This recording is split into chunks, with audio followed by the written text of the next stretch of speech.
Namaskaram. In the previous video, I spoke about some of the things that happened as part of the collaboration with Isha Vidya, and I spoke about some of our plans ahead. One of the things I mentioned is about the participation of the students. Now, there's something that we did to enhance the participation levels of the students as part of this course, and that's what I want to talk about today. So, in December 2020, we had a series of discussions involving the administration and the teachers of Isha Vidya and myself, and we wanted to address this lack of participation from the students. So, the result of that series of discussions was the idea to conduct this competition named Budding Techie, which was our approach to enhancing the effectiveness of this course. Now, why conduct this competition? What was the motivation behind it? What were we trying to achieve by doing this? The first thing, like I mentioned, was the need to introduce some additional incentives to increase the participation in the course. Because here we are dealing with 12 to 14-year-olds who are operating with no supervision because they're stuck at home and they don't have the in-person supervision from an adult or a teacher who can guide them and motivate them. So it made sense to introduce some incentives to bring out some additional motivation for them to fully participate. The second thing is that we wanted to conduct this competition in such a way that it allowed them to creatively express what knowledge they've gained through the course through a project. So it's basically a way for them to creatively express what they've learned in an open-ended manner. And we wanted to design this competition in such a way that we were also assessing their ability to apply their knowledge. And assessments are more effective when you're assessing their ability to apply information rather than their ability to retain information. Traditionally, most of our assessment involves assessing someone's ability to remember things and just retain information. But obviously, the more important thing in how useful your education is your ability to apply what you've learned in your own life or whichever area you find yourself in. How you apply information is more relevant than whether or not you remember information. So this is a thing that we had in mind while designing this competition. And the competition should also be a way for them to exercise their leadership skills. And so we had to design the competition in such a way that they're encouraged to autonomously plan, design, and execute their project. So it was very open-ended. And the process of building a project could itself be a way for them to learn new things. So we wanted to design the project in such a way that it also helped them learn new things as they're building their project. And last but not least, we wanted to make sure that the students, by building their project, gain a certain enthusiasm for the craft of building websites or just creating things in general. Because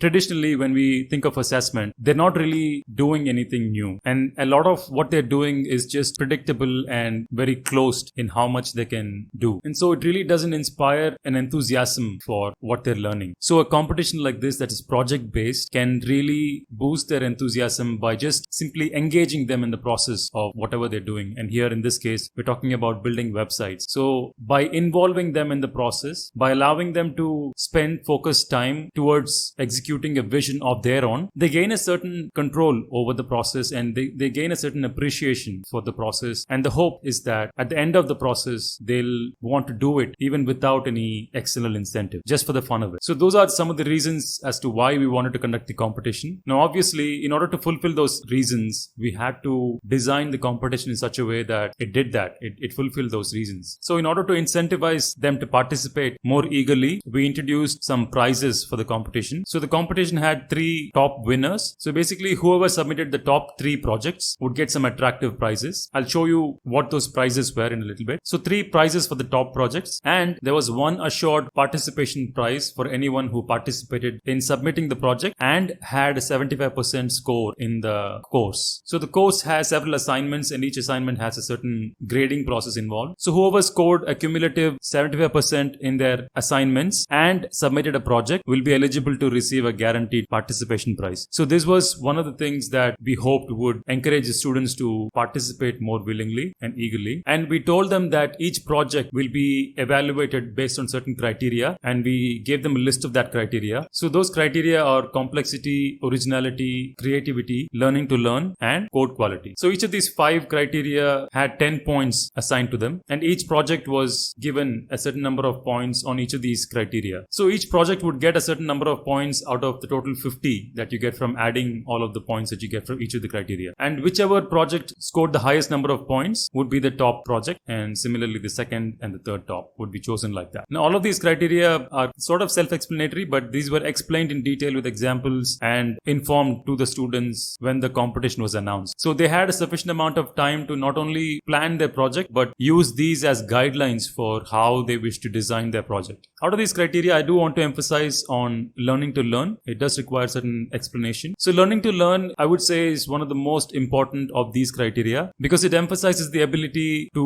learn autonomously. Even as part of the course, the students were encouraged to look for information on their own, try to find out how to do things that they didn't know how to do on their own. So we wanted to make sure that they understood the importance of learning things independently and applying information that they've learned on their own without assistance. So the learning to learn criterion was all about having them show me some things that I didn't teach them. So they were supposed to go and learn things that were not taught as part of the course and apply that in their project. So this is one thing that made the competition itself a learning process for them. The results of the competition were announced on 9th of May 2021, and we had a total of 20 entries, out of which 3 of them were selected as winners, and we had 15 participation prize winners. And one key thing for us to note here is that most of these kids built their websites right on their smartphones. They built it from the scratch on their smartphones. A few of them, maybe 1 or 2 of them, had computers at home, but most of the others did it on their smartphone, which is really impressive. And almost all the projects showed a certain coherent vision behind their work, and you can see the amount of effort they've put in just by looking at the project and how much planning has gone into designing the whole thing. And it was all really rewarding for us to look at after all the hours we've spent in instructing them and working with them. The results of the competition can be found in this link. I'm going to quickly show you some of the projects and how we approach the conducting of the competition. So this is the competition website, and these were the competition rules, and we announced the competition and the rules and the deadline and everything during the middle of January, and they had a couple of months before the course ended in order to complete all of their coursework and fulfill the requirements of this competition. And we told them that the deadline was 31st of March, and we told them that these would be the prizes for the winners of the projects. So you can see that the first prize was a smartwatch, the second prize was a wireless Bluetooth speaker, and the third prize was a backpack. We also announced a surprise participation prize, which will all be distributed whenever the school reopens. Mind you, currently they're all shut because of the pandemic. And we wanted to make sure that when we announced the competition, they had all the information that they required to plan things ahead. So we gave them the submission guidelines and the project topics that they could choose from, and they could also choose their own idea to build a website on. And we gave them the criteria, the explanations, and how many points each of the criterion carried. And all of these were informed ahead of time for them. The idea was to make sure that they could plan ahead and use the information to precisely design things. And the results were quite exciting. I was particularly impressed with a lot of these projects. They showed a lot of effort being put in, and they showed a certain sense of coherent vision behind them. I'd like to show you the